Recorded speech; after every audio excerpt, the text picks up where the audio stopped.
ഇത് എൻ്റെ വളരെ വേണ്ടപ്പെട്ട കൂട്ടുകാരൻ അവൻ്റെ റൂമിൽ വരച്ച് വെച്ച ചിത്രങ്ങളാണ്. അവൻ്റെ പേര് ഗാർഡൻ.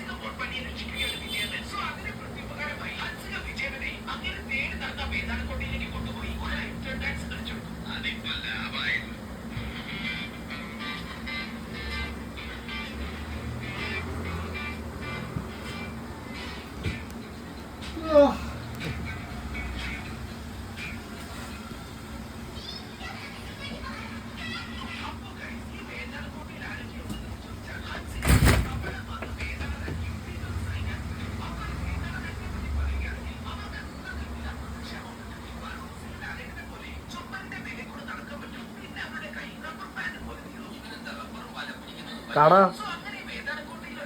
മോന്തോന്ന് കാണിക്കട. ഇത്ര വലിയ കലാസൃഷ്ടികൾ സൃഷ്ടിച്ചാൽ നിന്റെ മുഖം എല്ലാവരും കാണണ്ടേ?